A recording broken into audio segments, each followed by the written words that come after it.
যে দলটি স্বাধীনতার নেতৃত্ব দিল সেই দলটি আজ নিষিদ্ধ।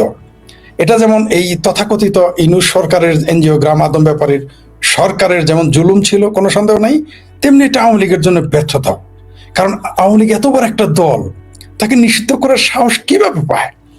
এই হিসেবে আপনি আওয়ামী লীগের জন্য এটা তার দীনতা, তার ব্যর্থতা আপনি এটা মনে করতে পারেন। এখন হয়তো কেউ কেউ বলবে, না ভাই, প্রচন্ড নির্যাতন অত্যাচার চালিয়েছে। হ্যাঁ, এটা তো আমরা অস্বীকার করছি না, কিন্তু আওয়ামী লীগ তো এত ছোট দল না যে তাকে অত্যাচার, নির্যাতন এবং মামলা করে নিষিদ্ধ করে ঠেকানো যাবে। এটা আওয়ামী লীগ মেনে নেওয়াটাও এটা একটা দৈন্যতা, এটা আমি মনে করি। আমি শেখ হাসিনার বাংলাদেশ ছেড়ে চলে যাওয়াটাকে আমি দৈন্যতা মনে করি না। কারণ তাকে কি বলে নিয়ে গেছে, হেলিকপ্টারে কি বলে তুলেছে, তাকে কোথায় নিয়ে যাওয়ার কথা বলে কোথায় নিয়ে গেছে, এগুলো আমরা কিন্তু এখনো জানি না, এখনো কিন্তু সত্য উদ্ঘাটিত হয় নাই।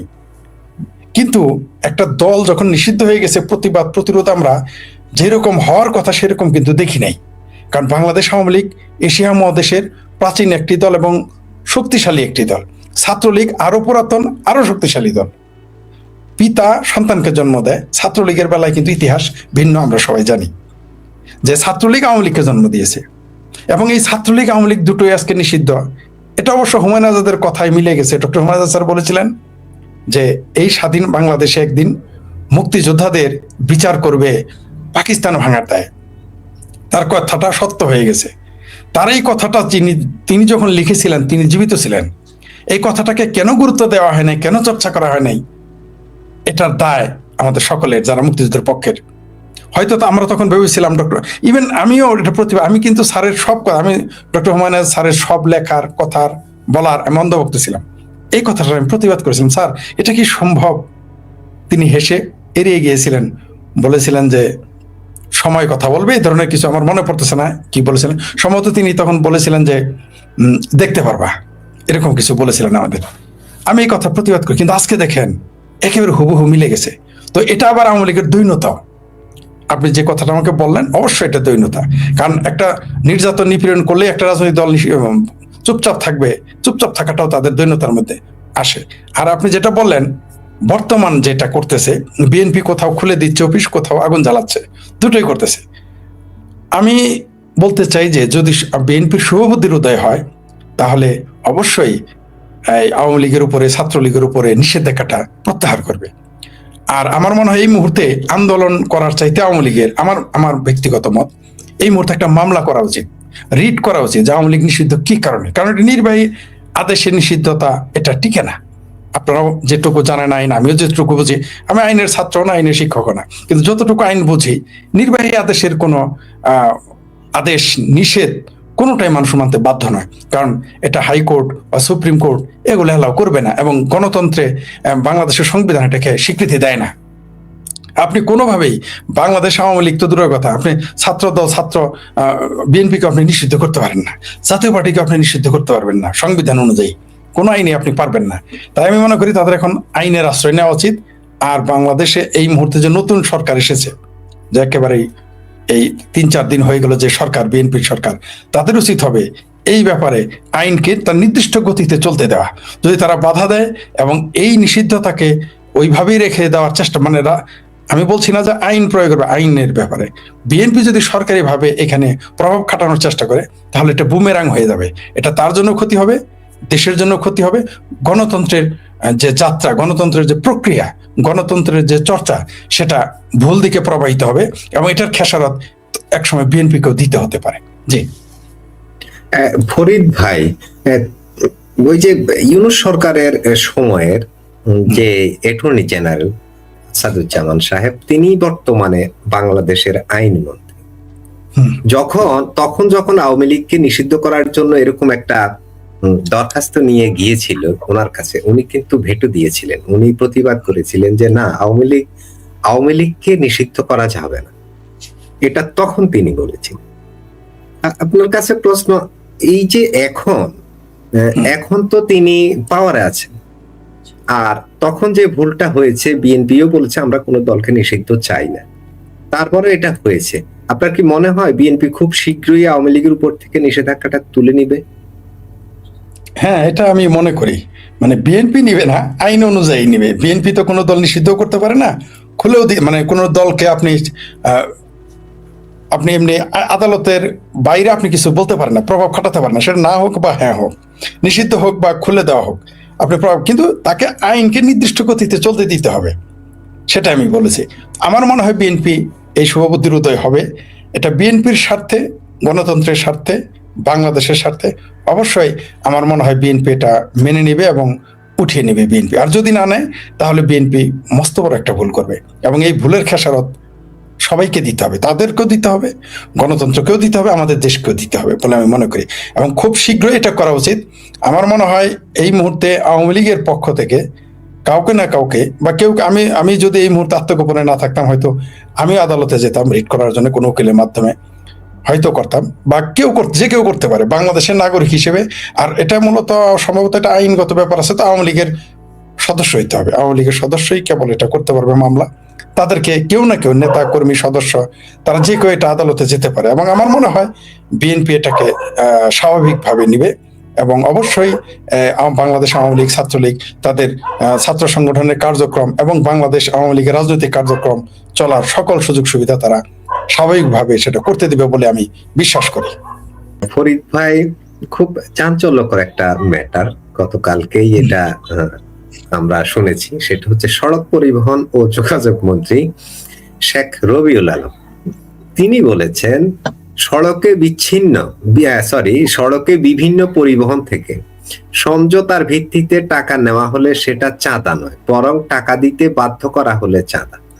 প্রশ্ন হলো, এই যে সড়ক পরিবহন এরা যে চাঁদাটা নেয় কেন নিবে?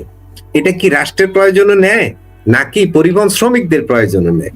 পরিবহন শ্রমিকদের কোনো কল্যাণে এই টাকাটা আসে না, এই টাকাটা টোটালি যদ্দূর আমরা জানি ভাগাভাগি হয়ে যায়। তাহলে আমাদের এই যে মন্ত্রী সড়ক পরিবহন যোগাযোগের কথা, তিনি কি চাঁদাবাজিটাকে কি বৈধতার সার্টিফিকেট দিলেন? সামনে কি পরিস্থিতি হবে বাংলাদেশে চাঁদাবাজি, আপনার কাছ থেকে শুনবো। আবারও আপনাকে ধন্যবাদ।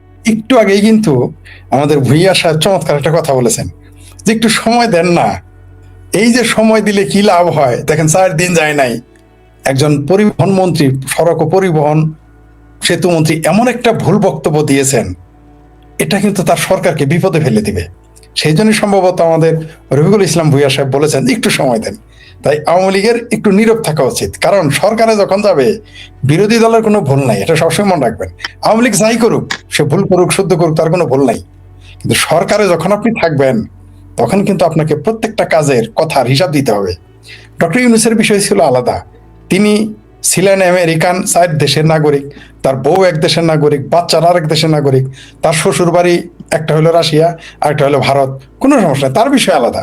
তিনি সেনাবাহিনীর ছত্র ছায়া, সেনাবাহিনীর শুধু ছত্র ছায় না, ম্যাজিস্ট্রেসি পাওয়ারে 17 বছর এই দেশের রাজত্ব করে গেলেন, তার বিষয় আলাদা, তাকে কৈফিয়ত দিতে হবে না, কারণ তিনি তো তার একবার তিনি বলেন তার নিয়োগদাতা হচ্ছে ছাত্ররা, আবার আমরা শুনি তার নিয়োগদাতা আমেরিকা, কখনো শুনি তুরস্ক, কখনো শুনি পাকিস্তান, ইত্যাদি ইত্যাদি। সেটা হোয়াটএভার ইট ইজ, সেটা আমরা ওই বিষয়টা আলোচনা করতে চাই না, কারণ মানে যে ঘোড়া মারা গেছে তাকে নিয়ে আর এই মুহূর্তে আলোচনা করতে রাজি না। বরং এই বুইরা ঘোড়া কিভাবে 17-18 মাস যে ঘোড়া চালাইলো, মানে রাস্তায় চললো, এটাই আমার কাছে অবাক করে। এটা কিন্তু আপনি একটু আগে বলেছিলেন যে আওয়ামী লীগের এটা ব্যর্থতা কিনা বা আওয়ামী লীগের দৈন্যতা কিনা। এই 17 মাস এই ডক্টর ইউনূসের ঘোড়া দৌড়ানো কিন্তু এটা বিএনপি, আওয়ামী লীগ সহ বাংলাদেশের সকল রাজনৈতিক দলের দৈন্যতা, এটাও কিন্তু সত্য। ডক্টর ইউনূস 17 মাস ক্ষমতায় থাকা মানে বিএনপির গালে চপেটাঘাত, আওয়ামী লীগের গালে চপেটাঘাত, বাংলাদেশের গণতন্ত্রের গালে চপেটাঘাত, বাংলাদেশের বামপন্থী, সেটা চিঙ্কু বলেন আর মিঙ্কু বলেন, ভালো বলেন, সবার গালে চপেটাঘাত। আমি জামাতকে কোন রাজনৈতিক দল মনে করি না, তাই আমি তার কথা বলতে রাজি না। কারণ হলো যে জামাত এই দেশে আমি কোন রাজনৈতিক দলই মনে করি না, আমি মনে করি তারা হচ্ছে পাকিস্তানের বি টিম হয়ে কাজ করে, তাই তাদের আমি এই প্রসঙ্গটা আনলাম না। এটা জাতীয় পার্টির জন্য চপেটাঘাত ছিল, কারণ যারা রাজনৈতিক দল করে, যারা গণতন্ত্রে বিশ্বাস করে, সেই সকল শক্তির গালে চপেটাঘাত ছিল 18 মাস ডক্টর ইউনূসের ঘোড়া দৌড়ানো। সেটা অন্য প্রসঙ্গে, আমরা এবার যোগাযোগ মন্ত্রী কথায় আসি। আপনার বোধহয় মনে আছে, এর আগেও বিএনপির এক নেতা বলেছিলেন, ভিডিও ভাইরাল হয়েছিল, কারো কাছে টাকা নেওয়া চাঁদাবাজি না, মানুষ তো স্বেচ্ছাই দেয়, ব্যবসা করলে কি কমিশন দিবেন না? ব্যবসা করলেন 1 লাখ টাকা, 5,000 টাকা দিলেন, ওটা চাঁদা না, আপনার মনে থাকার কথা, এরকম কিছু বলেছিল বিএনপির এক নেতা। আপনারা জানেন যে বিএনপি কে অলরেডি জামাত এবং চরমনাইয়ের পীর ছেঁচড়া চাঁদাবাজ বলে গালাগালি করেছে, এবং রেস্টলেস কন্টিনিউয়াসলি গালাগালি করে চলেছিল এই চরমনায় পীর। আর বিএনপি আর জামাতের বট বাহিনী, শিবিরের বট বাহিনী বিএনপিকে চাঁদাবাজ বলে গালি দিত, এটা আপনারা শুনেছেন। ক্ষেত্র বিশেষ খোদ জামাতের নেতারাই বলতো যে চাঁদাবাজদের ভোট দিয়েন না, এবার যে স্বৈরাচার চলে গেছে চাঁদাবাজকে ভোট দিয়েন না, নিশ্চয়ই সেটা বিএনপিকে বলেছিল। সড়ক পরিবহন মন্ত্রী যে কথাটা বলেছে আপনি বললেন, আপনি বিশ্বাস করেন, এটা যদি আপনি না বলতেন আমি বিশ্বাস করতাম না। আমি ফটোকার্ডে দেখেছি, কিন্তু আমার বিশ্বাস হয় নাই যে এটা বলতে পারে একজন দায়িত্বপ্রাপ্ত, মানে এক শুক্রবার পার হয় নাই, মানে এক সপ্তাহ পার হয় নাই তার ক্ষমতায় নেওয়া, তিনি এই কথাটা বলার মধ্যে কি বললেন? তিনি যে মেসেজটা দিলেন, অর্থাৎ তিনি পরিবহন চাঁদাবাজিকে আইনগত ভিত্তি দিয়ে দিলেন। আমি এটার তীব্র নিন্দা জানাই, এবং আমি মনে করি এই কথার কারণেই এই পরিবহন মন্ত্রীর পদত্যাগ করা জায়েজ হয়ে গেছে, ফরজ হয়ে গেছে। আর যদি এখন কোনো বিরোধী দল থাকতো, তারা যদি সত্যি বাংলাদেশে গণতন্ত্র কাজ করত বা সংসদ কাজ করত, বিরোধী দল বলে কিছু থাকতো, জামাত তো হইলো অনুরোধের আসরের বিরোধী দল, তাদের কথা বাদ দেন, যদি প্রকৃত বিরোধী দল থাকতো তাহলে কিন্তু, আর সংসদ থাকতো, তাহলে কিন্তু অবস্থা খারাপ হয়ে যেত এই মন্ত্রীর, আপনি টিকিয়ে রাখতে পারতেন না। এটা যদি আওয়ামী লীগের কোনো পরিবহন মন্ত্রী কথা, কোনো নেতাই কথা বলতো, আমিও সেটা তীব্র প্রতিবাদ জানাই। অনেকে আবার বলতে পারেন বিএনপি বলে প্রতিবাদ না, একজন পরিবহন মন্ত্রী কথা বলতে পারে না। এটা যদি এই যে আমাদের মাসুদ আলম ভাইও যদি, বা রেজল ভুইয়া সাহেবও যদি ক্ষমতায় থাকতেন এবং এটা বলতেন, আমি তার তীব্র প্রতিবাদ জানাইতাম। কারণ হচ্ছে এটা কোনো মন্ত্রীর বক্তব্য হতে পারে না, এটা কোনো জনপ্রতিনিধির বক্তব্য হতে পারে না।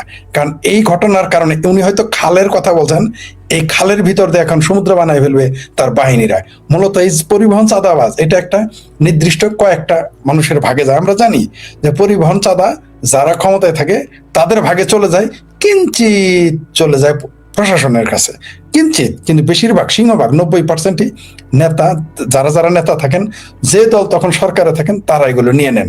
আসলে এটা না শ্রমিকের কল্যাণে ব্যয় হয়, না এটা জনগণের জন্য ব্যয় হয়। তাই আমি মনে করি তার এই বক্তব্য প্রত্যাহার করা উচিত। তাকে প্রথমে, তিনি যদি গণতন্ত্রে বিশ্বাস করেন, তাহলে প্রথমে তাকে এটা ক্ষমা চাইতে হবে নিঃশর্ত, ভুল হয়েছে বলতে হবে, তারপরে ভবিষ্যতে এই ধরনের কথা বলবেন না বলতে হবে, তা না হলে তাকে পদত্যাগ করতে হবে। এবং ফরিদ ভাই, আমি রফিক ভাইয়ের কাছে একটু যাই, খুব সংক্ষেপে যদি রফিক ভাই এই বিষয়টা নিয়ে একটু আলোকপাত করেন। কালকেও আমরা এই বিষয়ে একটু আলাপ করেছি, আজকে চূড়ান্ত একটা আলোচনা করতে চাচ্ছি। সেটা হচ্ছে এই যে আওয়ামী লীগের অফিস খুলছে বিভিন্ন জায়গায় বিচ্ছিন্ন ভাবে, আমার মনে হচ্ছে বিচ্ছিন্ন ভাবে, আর জানি না আপনারা কিভাবে বিষয়টাকে নিচ্ছেন। আওয়ামী লীগের কেন্দ্রীয় ভাবে এ ধরনের কোনো সিদ্ধান্ত হয়তো নাই, আমরা এই ধরনের ওদের অফিসিয়াল পেজে এই ধরনের কিছু কিন্তু দেখিনি। এই যে কর্মীরা কি এই বিষয়গুলো অতি উৎসাহী হয়ে করছে, এবং এইভাবে অতি উৎসাহী হয়ে দলীয় সিদ্ধান্ত না থাকার পরেও অতি উৎসাহী হয়ে এইভাবে করা কি ঠিক? রফিক ভাই, একটু আপনার কাছ থেকে শুনি। ধন্যবাদ ভাই, ধন্যবাদ ইউটিউব লিজেন্ড ফরিদ ভাই। সবসময় দেখি আপনাকে, আপনার সব অনুষ্ঠানগুলি শুনি, কিন্তু সৌভাগ্য হয় নাই কখনো আপনার সাথে হওয়ার। ধন্যবাদ আপনাকে। আসসালামু আলাইকুম। আসলে দেখেন, আমি তো সবসময় বলি কথাটা, যে যে দলের, যে একটা দল 50%, একটা দেশের 50% মানুষের প্রতিনিধিত্ব করে, এই কথাটা আমি মনে প্রথম থেকে শুরু করেছিলাম, অনেক আগে থেকে 50%। পরে প্রথম এখানে কিছু সংখ্যক ইউটিউব এবং কিছু কিছু সাংবাদিক, ওরা বললো না 30%, পরে বলে 20%, পরে 30% উঠছে, 40% উঠছে, এখন কিন্তু 50%, এখন কিন্তু প্রতিষ্ঠিত 50%। আমি গতকালকে কিন্তু আপনার বিশ্লেষণ করে ভালো করে বুঝাই দিছি যে ঢাকায় যদি 39% ভোট কাস্টিং হয় ঢাকা সিটিতে, তাইলে আপনি সারা বাংলাদেশে আওয়ামী লীগের 50% এর তো প্রমাণ। আওয়ামী লীগের অনেক লোক যে 10 থেকে 15% ভোট যে আপনি এবার ভোটে অংশগ্রহণ করছে, এটাও প্রমাণ। তাইলে আপনি যে 10% ভোটে যদি আপনার ভোট না দিত, তাহলে ঢাকাতে ভোট কাস্টিং হতো 30%। তার মানে আওয়ামী লীগের 50% ভোট যে আপনার আছে, এটা তো প্রমাণ। একটা দল যদি 50% দলকে আপনি নিষিদ্ধ করে রাখতে পারেন না, এগুলি হয় না, হবে না কখনো। দেশকে যদি আপনাকে সুন্দরভাবে দেশ চালাইতে চায়, তাহলে অবশ্যই আপনার এই নিষেধাজ্ঞা বলতে কিছু না, এটা আপনার যেটা আইন আছে, এটা অর্ডিন্যান্স, এবং অর্ডিন্যান্সটা কতটুকু আপনার যৌক্তিকতা আছে সেটাও আপনার ইয়ে আছে। কারণ এখন আপনার যে সরকার ছিল, অর্ডিন্যান্স জারি করছে, তারা অবৈধ ছিল সেটা। এখন আপনি যদি এই যে ফরিদ ভাই যেটা বললো, যে আওয়ামী লীগের যে বিশেষজ্ঞ আইনজীবী যারা আছে, তারা যদি রিড করে, তাহলে অর্ডিন্যান্সটা ইয়ে হয়ে যাবে। কারণ অবৈধ সরকার তো কোনো অর্ডিন্যান্স জারি করতে পারে না। যদি আপনি প্রধানমন্ত্রী প্রেসিডেন্টের দিয়ে দেওয়া হয়েছে, প্রেসিডেন্টের দেওয়া হলে কোন কোন অধ্যাদেশগুলো দেওয়া যায় সেটাও কিন্তু বড় ব্যাপার আছে। আরেকটা জিনিস হলো যে আমি বিশ্বাস করি যেটা, যে বর্তমান যে সরকার আসছে তারা এই ধরনের কাজ করবে না। আমি যতটুকু আমি বুঝি যে তারেক জিয়া সাহেব দীর্ঘদিন আপনার লন্ডনে ছিল, এখন তার বয়স হলো 60, মানে আমাদের সমসাময়িক। তার রাজনৈতিক প্রজ্ঞা আমি কিছুটা আমার মনে হচ্ছে যে উনি এই কাজে যাবে না। দেশের স্থিতিশীলতার স্বার্থে অবশ্যই উনি এই কাজ করতে যাবেন না।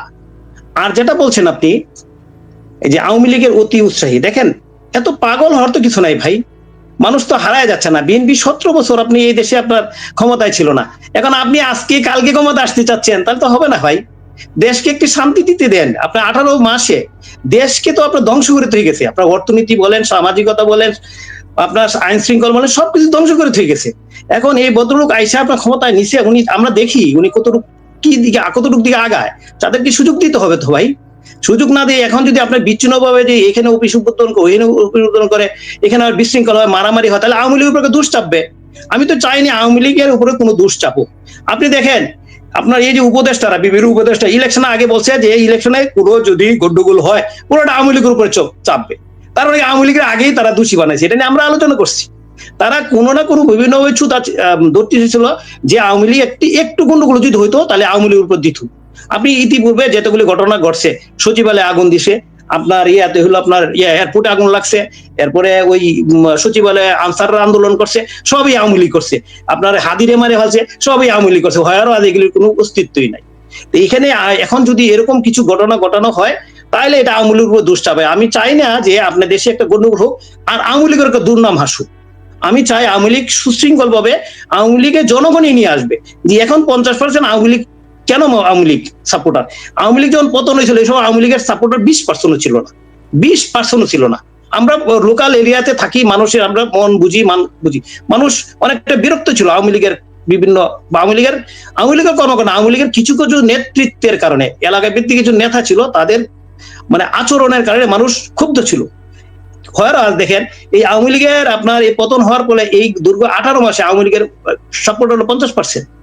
সুতরাং আপনি যদি এই আওয়ামী লীগ এই দেশকে আপনার স্বাধীন করছে, আওয়ামী লীগের নেতৃত্বে এই দেশ স্বাধীন হয়েছে, ছাত্রলীগের নেতৃত্বে এই দেশ স্বাধীন হয়েছে। ভুল ভ্রান্তি প্রত্যেকটা দলেরই থাকে, আর দীর্ঘদিন ক্ষমতায় থাকলে অনেক ভুল ভ্রান্তি হয়। আমি চাই আওয়ামী লীগ সুন্দরভাবে সুশৃঙ্খলভাবে ফিরে আসুক, এটা হলো আমার বড় কথা। আর আওয়ামী লীগের যে এখন যেটা করতেছে আমি এটা প্রতি সাপোর্টে নাই। কারণ আপনি ইচ্ছা করলে এখন আওয়ামী লীগ অফিস করলে লাভ কি ভাই? আমাদের অরিজিনালি আমাদের আওয়ামী লীগ দল যারা চালাবে, যারা নেতৃত্বই তো এখনো হয় নাই, মানে স্টেবিলিটি আসে নাই। তারা আইসা কি ধরনের ডিসিশন নেয় সেটার উপরে ডিপেন্ড করবে। এবং তারা এই নেতৃত্ব আইসা বর্তমান সরকারের সাথে অবশ্যই তাদের সাথে একটা আপনার নিগোসিয়েশন হবে, তাদের সাথে আলোচনা হবে, দূর দিয়া হোক আলোচনা, টেলিফোনে হোক আলোচনা, একটা আলোচনা হবেই। তখন আপনার অফিস খোলা যায়। অফিস তো এখনই খোলার দরকার নাই, শুধু শুধু বিশৃঙ্খলা বাড়ায় লাভ নাই, এই সুযোগটা তৈরি করার দরকার নাই। এই যে দেখেন এনসিপি লারা যখনই আপনার দুই একটা অফিস খুলছে, দোষ দিতেছে কি করতেছে, যে আওয়ামী লীগের সাথে বিএনপির আঘাত করতেছে। বিএনপি তখন চিন্তা করবে দাঁড়িয়ে তাহলে সর্বনাশ, আওয়ামী লীগের সুযোগটা দিলে আমি বিপদে পড়বো। সুতরাং এই ধরনের বিশৃঙ্খলা যাওয়ার দরকার নাই, তো চুপ থাকেন, অপেক্ষা করেন। তাইলে তো এনসিপি লোরা এই সুযোগটা বিএনপির উপরে বিভিন্ন ধরনের প্রেশার তৈরি করবে। তখন তো একসময় বিএনপি বলল না রে, এই সুযোগ দেওয়া যাবে না আওয়ামী লীগকে। সুতরাং আমি মনে করি আওয়ামী লীগকে এই এখনো নেতৃত্ব হয় নাই। আমাদের এই আওয়ামী লীগ যারা আছে, তারা ভাইয়েরা আছে, তাদের ছাড়া তো আওয়ামী লীগ এই দেশ চলবে না। সুতরাং তাদেরকে ধৈর্য ধরে আপনারা ক্ষমতায় ছিলেন বহুদিন, 17 বছর অপেক্ষা করে সবাইকে সুযোগ দেন। তারাও কি করতে পারে? আওয়ামী লীগ 17 বছর যে উন্নয়ন করছে স্বীকার করতেছে সবাই। দেখেন রুমিন ফারহানা যে আপনার সংসদে আওয়ামী লীগের তুলনা করছে, উনি কিন্তু স্বীকার করছে যে বাংলাদেশ, বরিশাল, রাজশাহী এইদিকে কি আর বিদেশের মতন নাকি মনে হয় ওনার কাছে। আমি ওনার সাক্ষাৎকার নিজে শুনছি যে ওনার কাছে বিদেশ মনে হয়, বরিশাল টরিশাল ফরিদপুর দিয়ে গেলে বিদেশ মনে হয়। কেন? তার এলাকা নাকি উন্নয়ন কম হয়েছে। একটু হতে পারে, এটা এলাকা ভিত্তিক কিছু উন্নয়ন কম হয়, এটা হয়েছে। কিন্তু উনি নিজে স্বীকার করছে রাজশাহী, ফরিদপুর, বগুড়া ওইদিকে গেলে মনে হয় যে বিদেশ। তার মানে কি উন্নয়ন হয়েছে, স্বীকার করতে হবে আপনাকে। তা আওয়ামী লীগ কোথায় ভুল হইলো কি? আওয়ামী লীগের নির্বাচনগুলির ব্যাপারে তারা বিভিন্ন ধরনের করছে, ওইটাই ভুল। এছাড়া আওয়ামী লীগের কোনো ভুল আর আপাতত ধরতে পারবেন না। সুতরাং আপনাকে অপেক্ষা করেন, তারা ক্ষমতায় আসছে, তারা কি করতে পারে আমরা দেখি। মানুষ জনগণ বুঝো, ভালো মন্দ তো দুজন আসছি, ফরিদ ভাই আর আমি আসছি, আপনি আছেন, আমরা দুজন কে কত বকাবকি করতে পারি, এটা তো মানুষ এখন বসে ইয়ে করবে, বিবেচনা করবে যে ফরিদ ভাই ভালো বলে, রফিক ভাই ভালো বলে। এটা তো আপনার সুযোগ দিতে হবে। আপনি আর দিন আপনি আজকে আওয়ামী লীগ ক্ষমতা আসতে চাবেন, এটা তো হয় না। ধন্যবাদ। জি রফিক ভাই, আমি ফরিদ ভাইয়ের কাছে একটু আসি, আপনার কাছে আসবো পরে।